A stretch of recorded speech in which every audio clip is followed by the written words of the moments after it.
நான் முடிச்சிடுறேன். முதல்ல பேசும்பொழுது அவர் முதல்ல நான் பேசி முடிச்சிடுறேன். நான் பேசி முடிச்சிடுறேன். அவர் பேசி முடிச்சு தர வாய்ப்பு தரேன். நான் பேசி இல்ல அவர் பேசி முடிச்சு வாய்ப்பு தரேன். நான் பேசி முடிச்சிடுறேன். இல்ல இருங்க, அவர் பேசி முடிக்கிட்டு என்ன சொல்றாருன்னு கேளுங்க, அதுக்கப்புறம் பதில் சொல்லலாம். அதுக்கப்புறம் பேசிட்டோம். கர்நாடக அரசு மேகதாது கண்ணை கட்டுவதற்கான அதாவது என்ன கொஞ்சம் பேச விடுங்க. ஏன்னா எதிர்கட்சி தலைவர் கேட்டதுக்கு ஒரு பதில் மட்டும் நான் கேட்கணும். அவர்கிட்ட ஒரே ஒரு கேள்வி கேட்டுக்கிறேன்.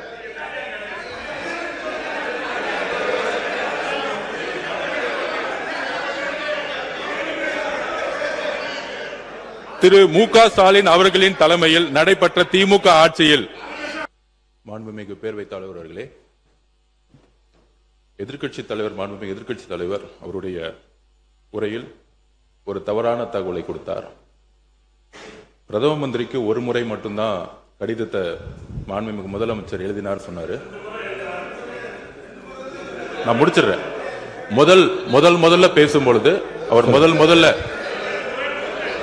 நான் பேசி முடிச்சிடுறேன். நான் பேசி முடிச்சிடுறேன்.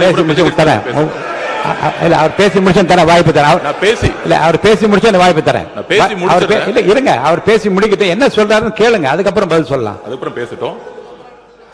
முதல் முறை பேசும்பொழுது ஒரு முறைன்னு சொன்னாரு, அப்புறம் இருமுறைன்னு சொன்னாரு.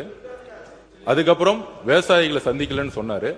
ஒரு தகவல், இன்றைக்கு மதியம் டெல்டா உடைய அனைத்து விவசாய சங்கத்திலே நீர்வளத்துறை அமைச்சராக இருக்கட்டும், பொதுப்பணித்துறை அமைச்சர் மூத்த அமைச்சர்களை முதலில் சந்திக்க சொல்லி இன்று மதியம் 3:30 மணி அளவில் சந்திக்க ஒரு தகவலை கொடுக்கிறோம். ஒரு நிமிஷம்.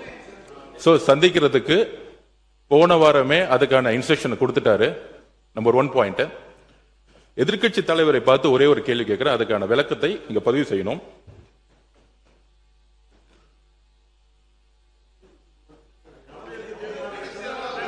கர்நாடக அரசு மேகதாது கண்ணை கட்டுவதற்கான அதாவது என்ன கொஞ்சம் பேச விடுங்க. ஏன்னா எதிர்க்கட்சி தலைவர் கேட்டதுக்கு ஒரு பதில் மட்டும் நான் கேட்கணும். அவர்கிட்ட ஒரே ஒரு கேள்வி கேட்டுக்கிறேன்.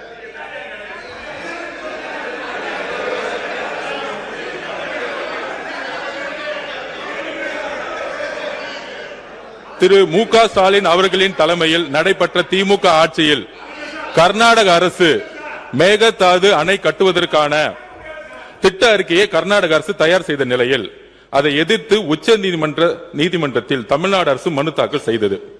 அந்த மனுவை உச்ச நீதிமன்றம் 13/11/2025 அன்று தள்ளுபடி செய்தது.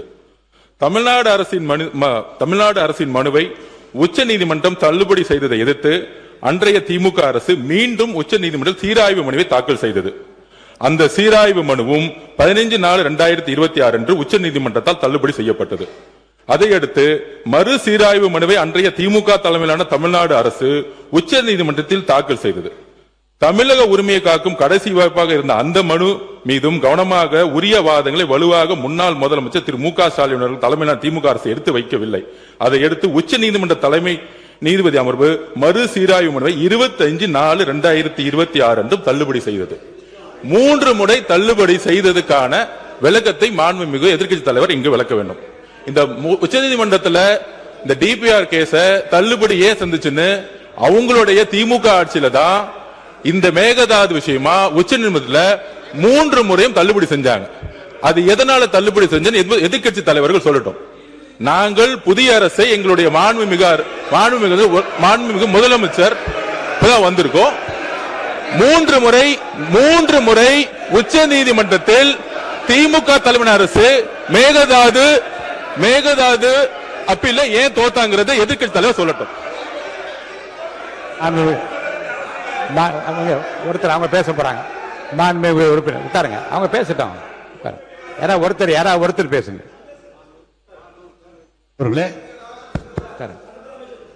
உச்ச நீதிமன்றத்தில் முதலிலே தீர்ப்பு தள்ளுபடி ஆகிறது. மீண்டும் சீராய்வு மனு போடப்பட்டது, அதுவும் தள்ளுபடி ஆகிறது. மீண்டும் சீராய்வு மனு மறு சீராய்வு போட்ட போது உச்சநீதிமன்றத்தை சொல்லி தள்ளுபடி அல்ல, நீங்கள் கொஞ்சம் அவகாசம் எடுத்துக்கொண்டு வர வேண்டும் என்று சொன்னார்களே தவிர முழுமையாக சொல்லவில்லை.